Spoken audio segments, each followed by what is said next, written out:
I'm Geoff Wilkinson, I'm Managing Director of Wilkinson Construction Consultants. You may possibly have seen me on TV or on the radio, or for the architects in the room, I have a regular column in Architects Journal. In fact, over recent weeks with the situation with Grenfell, frankly it's been difficult for you to have avoided me. I'm more than happy to come along to these events and to speak. What you'll find is the difficulty is actually getting me to shut up generally. Is this the...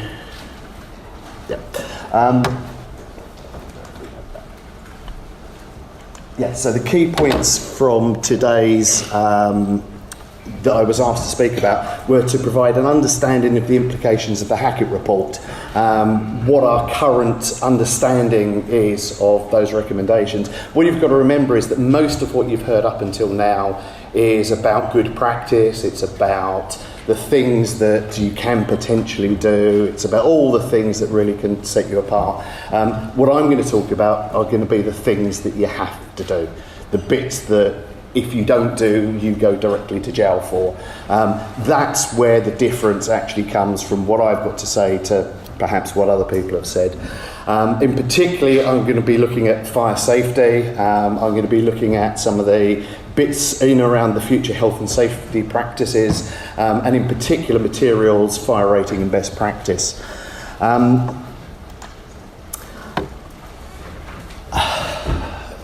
This has all come about on the back of 72 people dying in a fire in central London around a year or so ago.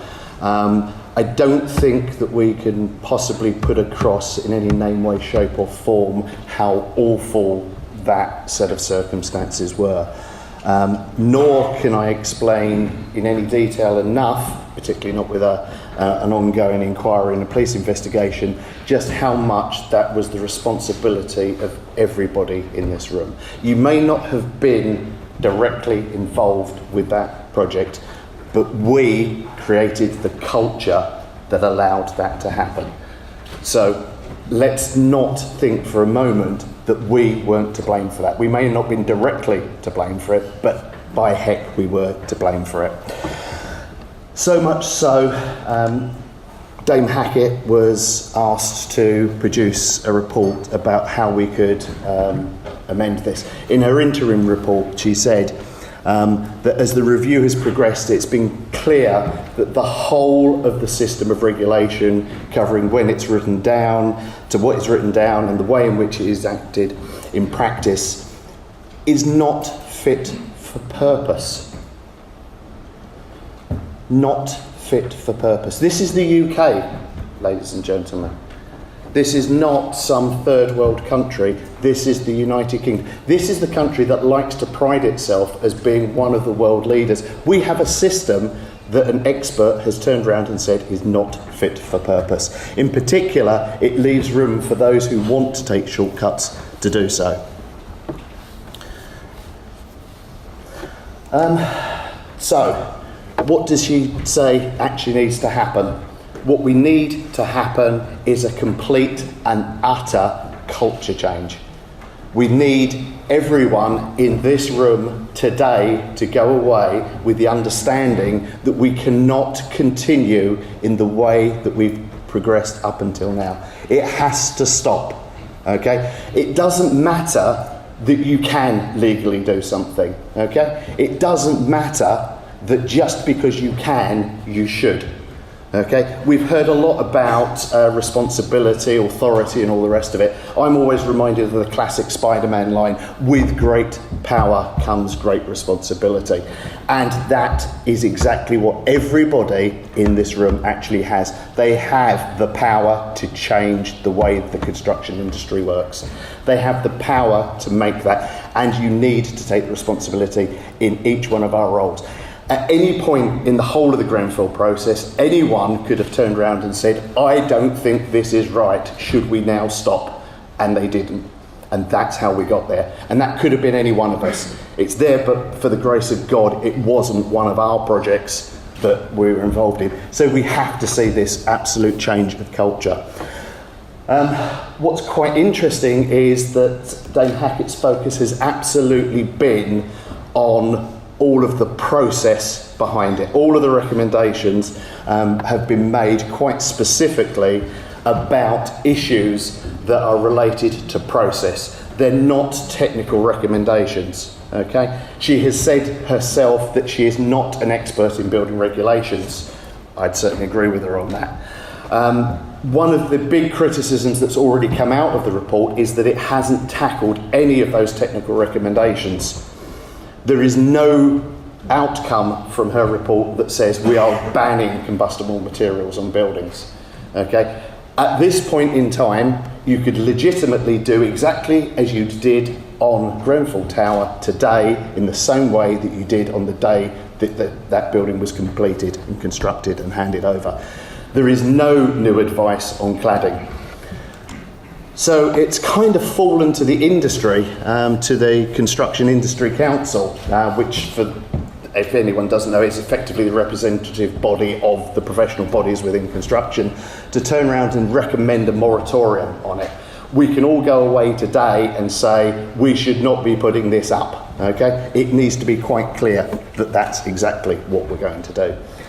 So if there are no technical recommendations in there, what the hell is in it? Well, you'll be pleased to hear there are 53 recommendations, and I will be covering all of them. No, I won't be covering all of them. 42 of those are aimed at government and talk about new regulation. But who do these proposals actually affect? Well, they affect government, they affect duty holders, they affect manufacturers, professional bodies, the fire service, environmental health, principal contractors, clients, building, it's everyone. It's the entire construction industry are affected by these proposals. How many of you have actually recognised the fact that you are going to be directly affected by this report and have read the report? Yeah, there's a fair few. Okay. That's quite reassuring because the majority of people haven't. If you actually look at the report, it's broken down into effectively 10 sections. When you go away, have a look at those. What I'm going to do is I'm going to select out some of my personal favourites from this collection of recommendations. And I'm going to ask you whether or not you think that the recommendations themselves will strive to achieve the desired outcome, which is a cultural change. She said we need a cultural change. Will this actually create a cultural change? So recommendation 1 out of the collection is talks about a new regime for high-rise buildings. Can I just do a quick straw poll? Could we get the thing going, please?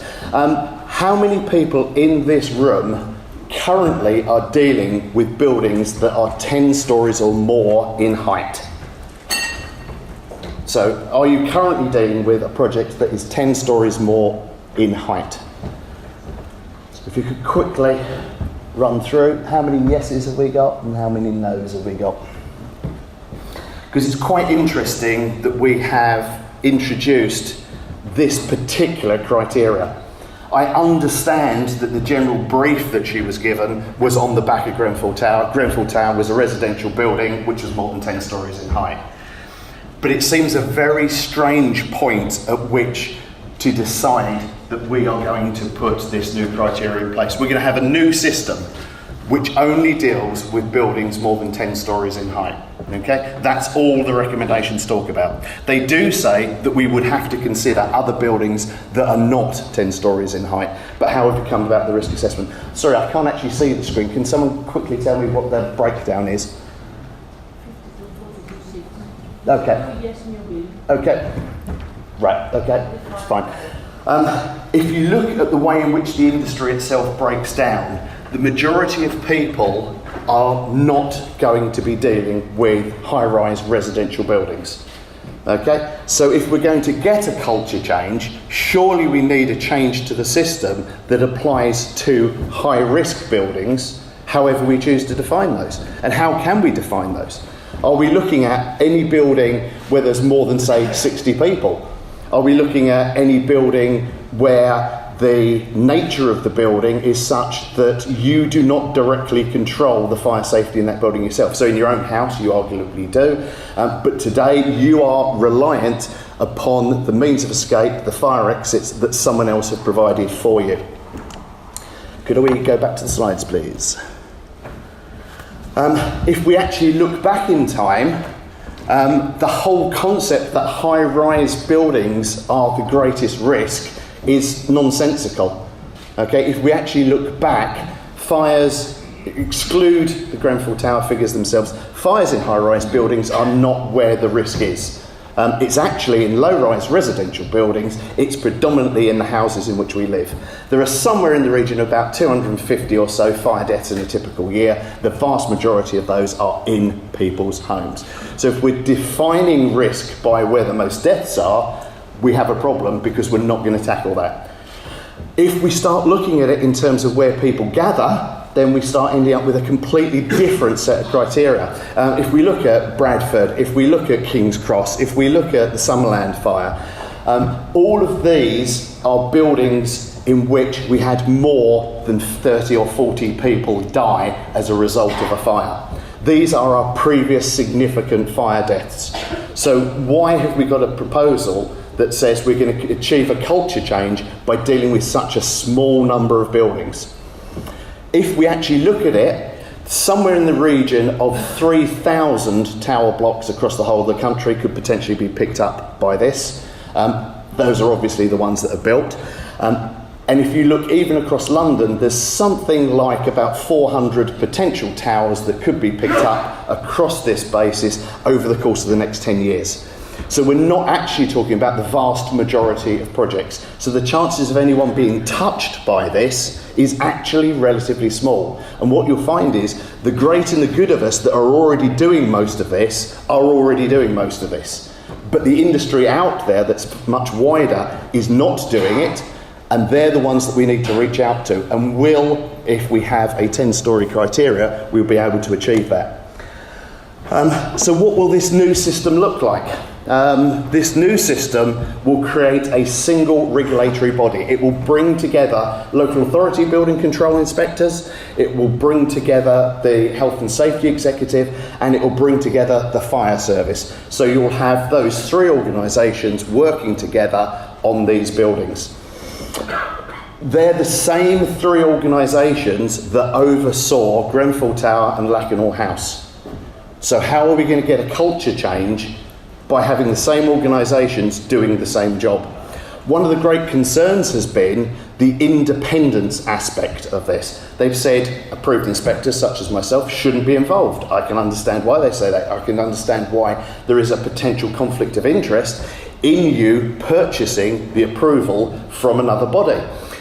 Dame Hackitt has been very clear that this doesn't occur anywhere else. The car industry, for example, she states in her report, car manufacturers do not go out and actually pay, don't get to choose who gives the approval for their new vehicles.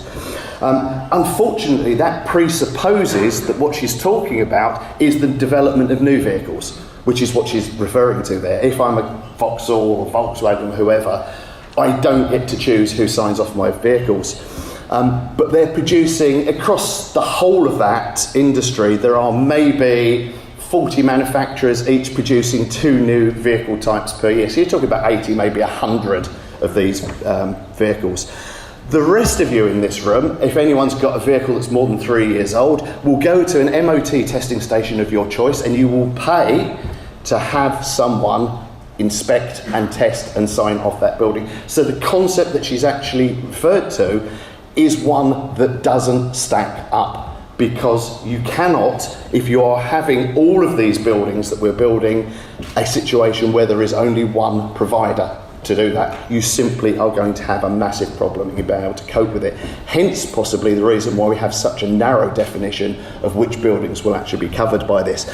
But if that is the correct process for these high-risk buildings, shouldn't that be the correct process for all high-risk buildings? Also, this particular aspect will be based on cost recovery. I dread to ask the question, but how many people in the room would turn around and say that the cost recovery model produced by HSE and CDM regulations is the model that you would have chosen out of all of the models to base future regulation on. Does everyone in this room think that that is the exemplar system of how to get effective cooperation, collaboration into the industry? There's not a lot of hands going up. I'll give you it either way. But certainly from a cost point of view, that is going to cost more than the current system actually costs. And is that a correct use of those funds? The regulatory framework should treat the building as a single. I'm obviously being quite controversial in knocking a lot of what Dame Hackitt says. I think in terms of the direction of travel, we are absolutely spot on. We do need to move towards this culture change. I just personally feel that the recommendations, and these recommendations are potentially going to get put through on the nod, need to be looked at far more robustly. Otherwise, there'll be such a series of unintended consequences that we in this industry will really suffer. We should have been putting our act together before we get to this. We still have the opportunity to affect the final outcome of this, the final regulations. It's quite right to say that there should be an overarching building regulation document that covers all of this. The government themselves actually got rid of the old handbook, which actually helped with that. There needs to be a system of mandatory compliance. In the event that you spot a non-conformity, the suggestion here is that there will be a mandatory whistle-blowing mechanism that will go back to an organisation that will identify and act upon these non-conformities. So if during the course of your going around a building you see a contractor has used standard foam filler instead of some correct form of fire protection, or has left something else off, or there's a broken fire door, you are going to be mandatorily responsible for reporting that incident. So we're taking responsibility and we're mandating that responsibility. And we're mandating it to a reporting organisation. Effectively the same as if you're in the civil aviation industry, if you see something that's wrong with a plane, you are expected to report that incident, and you are protected then by whistleblowing legislation, which means that you can't have your employer sack you, for example, for raising these concerns. One of the recommendations as well is that there are clearly defined responsibilities. So in the same way that we have with CDM regulations, the client needs to be defined, the principal contractor needs to be defined, the principal designer needs to be defined. And in particular, the principal designer needs to be seen all the way through the whole of the project, something that she refers to as a golden thread.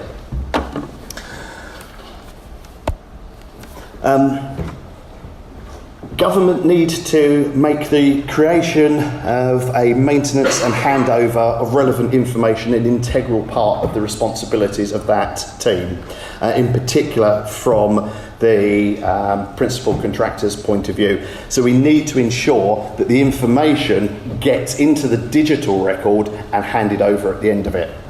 I think that we're all pretty well brought into the concept of BIM, so I don't think that's going to be a massive step forward, except for all of the projects that currently don't use BIM, which is probably almost all of the projects. So if that's the case, how are we going to actually achieve this? We all agree that's the right way to move forward, but the expectation here is somehow we're going to deliver that. One of the next recommendations, and this is one that I definitely support, is the concept of gateways. You cannot progress with your project until you pass certain gateways. Interestingly, the first one is at the planning stage.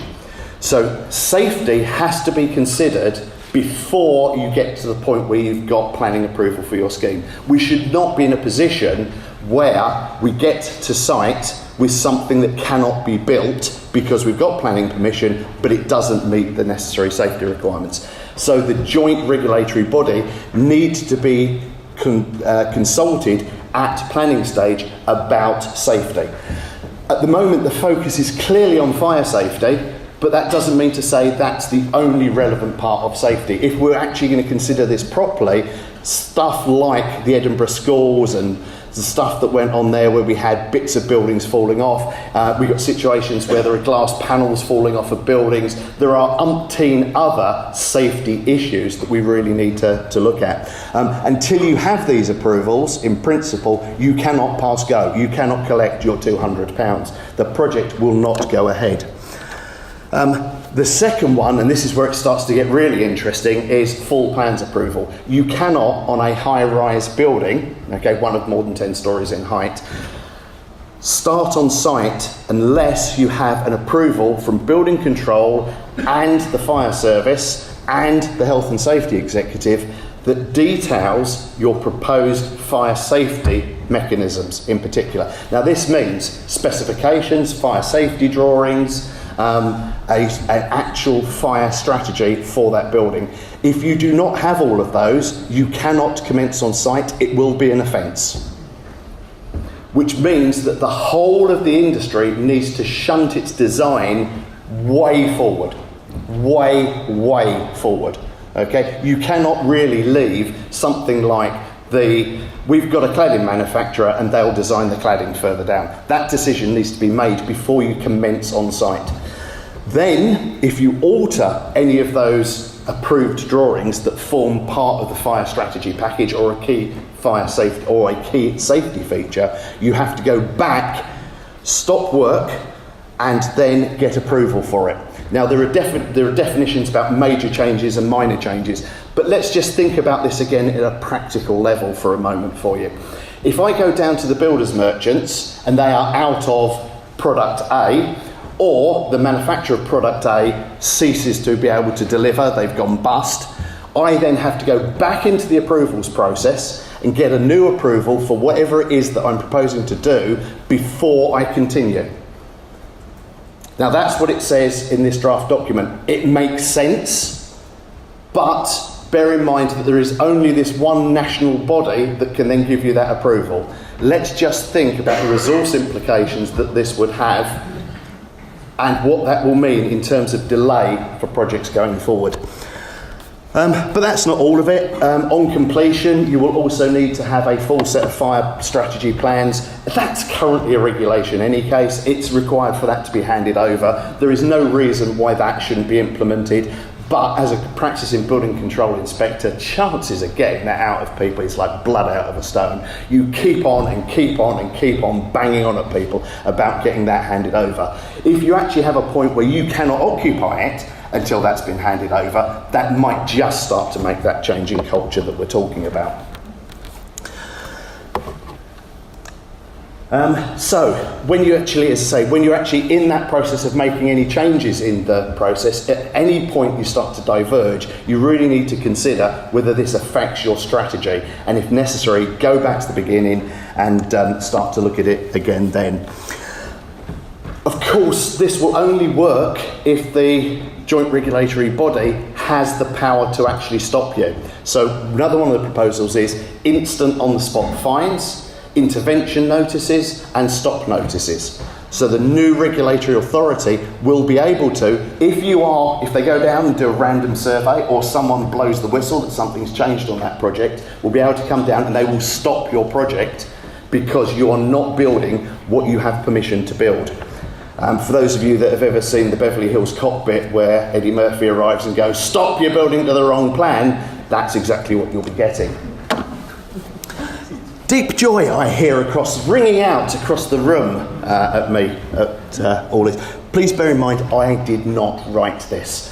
There are lots and lots and lots of correct ideas in here. The direction of travel is correct, but the implications of the detail of what's actually being proposed, I think, have flown over the head of someone who isn't directly involved in the construction industry. There are requirements for various duty holders to ensure that as things go forward, you maintain compliance with it. So consistently, after the building is handed over, you must maintain all of these fire safety systems. There needs to be a fire risk assessment on an ongoing basis. The industry is going to be expected to produce its own guidance, because the government consider that you are the correct people who know what's going on. The only problem, of course, we have with that is that one of the big issues from Grenfell is the fact that Building Control Alliance wrote its own guide that said we will accept desktop studies. But the recommendation here is that government will not write the future regulations. They'll set out the parameters that you need to achieve, but you will be the people that write the regulations. As we go forward, actually just another one on that before we go into control of products and testing, which is the next slide as I go through.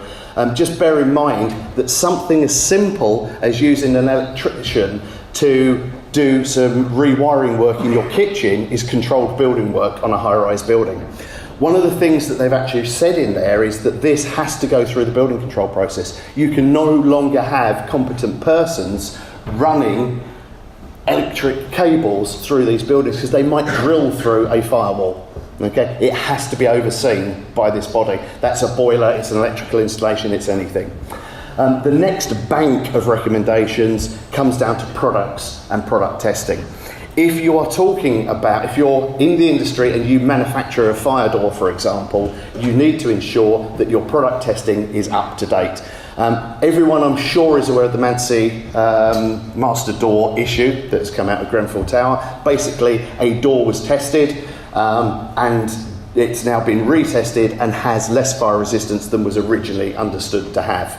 Okay, we need to ensure that never happens again. We need to ensure that if we've got cladding panels going, what happened post-Grenfell? Okay, what happened post-Grenfell was we didn't know what buildings had this defective cladding on it. If you imagine any other industry, let's go back to the car industry, if you find a car with a defective airbag, you know instantly who you at least originally sold that to. You know the vehicle registration number that those defective airbags are fitted to.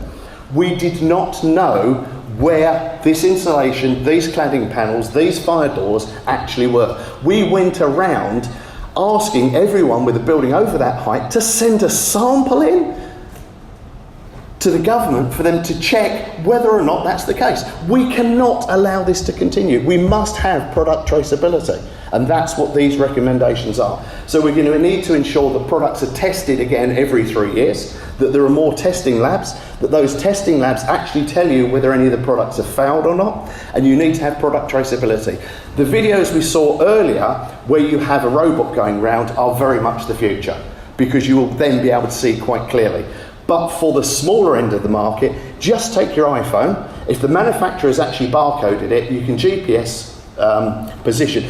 If you are Amazon, you can tell whether a particular delivery has been delivered today to a particular location. Okay, and I can tell you that information straight away. Why don't we do that with our building products? If we did, we would know exactly what we had, and then if we get a situation in the future where we have a problem, we'll know what the problem is, the size of the problem, and how we're going to go about doing it. This also, by the way, relates to refurbishment, so don't think it's just new build projects. So if you're going to do some refurbishment work like the cladding or fire doors or whatever, you must produce the necessary information. One of my personal favourites is procurement. The industry has to come up with a new way of procuring stuff so that value engineering does not occur on any fire safety aspects. You cannot, under these proposals, have value engineering on fire safety products, or, for that matter, any other critical life safety measure. That has been an incredibly quick whiz through. I do a much longer seminar than this. If anyone wishes to sign up for that, the details are there. For those of you that have been listening, I thank you very much for doing so. I've been Geoff Wilkinson. Thank you.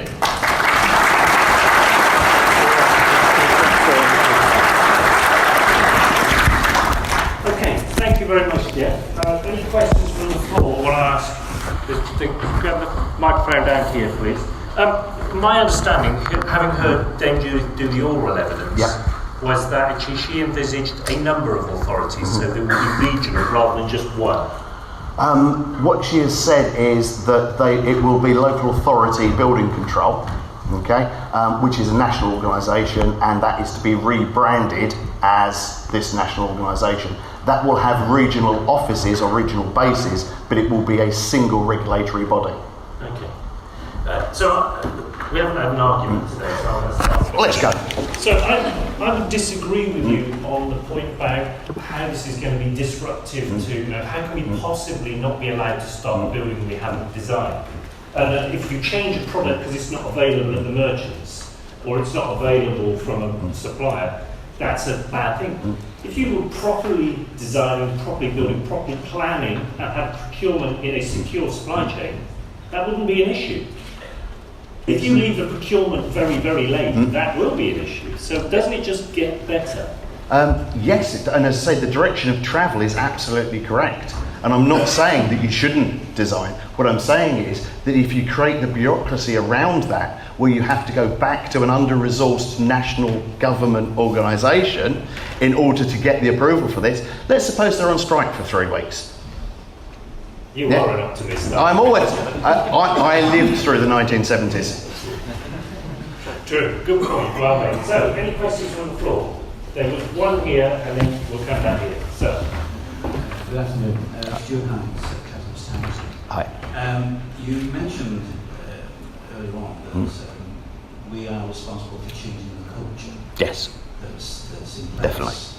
Do you not believe that the culture was created by deregulation 10 or 12 years ago? My point earlier was just because you can doesn't mean you do. That if the government's, and believe me, I really don't want to be defending the government on this because that's not my personal politics. But the point here is the government wanted to make it easier to build, make it easier for you to actually do the fire risk assessments, etc., etc. How many of those 42 recommended regulations are actually going to replace the ones that were deregulated 12 years ago? I suspect there's a few there that's going to be put back in. I'm not directly aware that any of, well, with the possible exception of 1 or 2, none of them are direct replacements for. The points that you're making, for example, would be that you would end up with all buildings having fire certificates. We're still not saying that. Okay, we're not saying that. But what we're saying is the design team must still produce the fire certificate. They must produce it at the appropriate time, etc. I believe one of the biggest issues was caused by deregulation, which I think ultimately caused Grenfell, was the repositioning of the principal responsibility of the architect. They moved him from the top of the pyramid to the bottom of the pyramid, and in turn took away the clerk of works responsibilities. Also, at the time, the fire department. Sorry, just to pick up on that first point, the government didn't do that. We as an industry did that. The government removed a regulation, arguably, that allowed that, but we chose to do it. Okay. At the end of the day, if you are a very informed client, you decide through contract what you're doing. Okay, and that's the issue that we've got, because what's happened is that we have devalued safety throughout the whole of this, and the points that you're making about there aren't enough fire inspectors to go out there and do it. In theory, at least, we shouldn't need more than the minimum number of fire inspectors, because we should all be doing our job properly.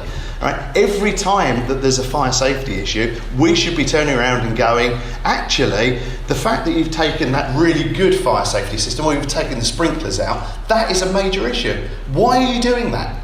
Right? So many times I've seen the cost of works looked at, and where can we make cuts? And we don't make cuts to things like the finishes that we're giving to the individual residents. Okay, what we do is we look at what can we do to cut the fire safety of the cladding on this building, and those are not regulatory decisions; they're cost decisions that we as an industry have made. Yeah, just one question, one observation. A lot of these recommendations, aren't they should reiterate what CBN regs are about? I can't argue with that, and I think possibly the point the gentleman over there is making is that the issue here, in part, is that there are no teeth to go with the regime. The things like, whilst you're actually designing this building, consider risk. Well, that is basically the same as the CDM rigs that we've had for no end of time. Industry has relied on far too much. Building control have signed it off, therefore it's okay. No, it isn't. It's your pigging design, right? Can you imagine the situation with Volkswagen or whoever not taking responsibility for recalling? Actually, Volkswagen are not the best example. No. Okay. Let's pick another organisation. Let's say Boeing. Let's say Boeing for the moment. Grounding their planes straight away and doing something about it if there was a fault in them. Safety in those industries is given the priority. Yes, we want to do those. So there are some very simple suggestions that I would put forward. One, all buildings should actually come with when you go into the building, a list of all of the fire safety measures. Okay, in the same way that we grade buildings A to F for energy performance, etc. Why are we not doing that for fire safety? You would know instantly when you go in there, and that drives change. If you can make the consumer realise why it is that this is here, they start to make decisions about it. If you're going to a hotel, particularly after yesterday's events, okay, if you're going to a hotel, you look at the location, you look at the rooms, you look at the rest of it. Do you ever consider the fire safety in that building? Okay, actually in this particular room maybe we do as an informed audience, but generally the public don't. If we can get the public to actually start thinking about safety, we can change culture, we can change that. A selling point for all of us, for all of our buildings should be, we have got the safest building that we could possibly have delivered for you. Okay, if we can get that culture, if that's the culture you take away from today, we are making that change. It's not about regulation. Regulation is the backstop. It's where everything else has failed. Right? We need to step up. It has to happen today. It's a year on almost. Right? Nothing regulatory-wise has happened, but we can change the industry. Buck stops here. It's a good point, Geoff. I can't recall a product recall in our sector. You never get big. No. But there we are. So, a slightly related question from Ashley Denville at Wilmot Dixon.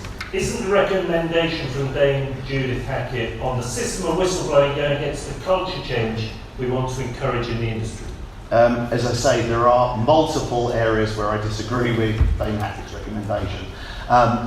The concept of whistleblowing is essential that you can give people the protection if they see something that's wrong. Okay, I think that is right. So if the proposal is about giving the protection to people and saying it's safe to do so, that's great. But again, with all of this, it shouldn't be necessary because we should be doing it ourselves. The next question, how do you see the fire regulations and code of practices being understood? Will they be consistent across England, Scotland and Wales? No, because we have devolved governments. Any idea how they're going to deal with that? Very quickly, no. We have differing systems in each of those jurisdictions. We're going to continue to have differing views on those jurisdictions. It's going to get worse post-Brexit. We are going to need to consider whether we're going to have harmonised European standards, which is effectively what we're currently doing, or are we going to allow Chinese imports? Are we going to allow American imports? Are we going to water down our standards in order to be able to do trade deals? There's a whole series of questions outside the Hackitt report before we even start going. What we need to do is to make sure that our products, our systems, our way of doing things is the correct way, and we label them, we make sure they're traceable, and we ensure they were tested properly and correctly. The next question is, there's a, where are we? This was the short session, wasn't it? Yeah, no, we've extended you. Right, okay. You're so popular, as I say. How do we confront the statement, this is an industry that cannot be trusted, which was made by one of the legal counsel at the Ground Floor inquiry? Well, again, it comes back down to the culture. The only way you're going to get the industry to trust you is by ensuring that you actually do it right. One of the biggest problems that we have as an industry is that most people's concept of construction is about the dodgy builder that's doing their rear extension. It's about the state of new build housing and all of the issues that go in and around that. It's pretty much like the dodgy car, second-hand car salesman. We need to ensure that that changes. So yes, at a personal point of view, I think there's a lot to be said about having competent contractors at all levels, whether that's a registration scheme or whatever. And if people aren't competent, genuinely having a mechanism to take away their licence to practice or to trade. And if we do that, we will get the confidence of everyone back into what we do. That's very true. We talk a lot about how we improve the image of the industry, get young people to want a career in construction. The way you do that is by building great buildings on time, on budget, and don't disrupt people's lives in that process, or as little as possible. Absolutely. You focus on the product. Compare us to the car industry. They build a product, not a series of assembled products. You build a great thing, people will start to respect it. Definitely. That's a good point. What else have we got? The proposed recommendation against competing gates at design, planning, etc. How will this proposal work when time is of a premium when commencing works? We kind of dealt with this The already. answer to that is time will no longer be of a premium. You are going to have to change the way in which you do everything. Okay, you have got to, at the first point of concept of this, start to think differently. You've got to put safety at the beginning of the whole of this scheme. If you don't do that, then this won't work. Now, coming back to my earlier point, yes, we can drive culture change. Given the fact of how difficult some of these things are actually going to be to achieve, there is a worry that we will do what we've always done, which is to find a way around it. Okay? And the way around it is to build higher density buildings at a lower height level. If you are currently considering an 11-storey block, okay, or a 9-storey block, the 11-storey comes with all of this responsibility and the 9-storey doesn't. What are we as an industry almost certain to do? I'm sorry to be such a bloody old cynic, but I am a bloody old cynic. The truth is, we will stop building so high, we'll build denser units with smaller micro flats within them. We will still deliver the same number of units, but we'll have done it to find a way. The innovation in this industry in actually avoiding regulation is far better than the innovation in actually meeting the regulation. There's a deeply cynical but accurate point. Has everybody else got any further questions? We'll give it a break. Okay, I hope you... Oh, right. Microphone's on its way.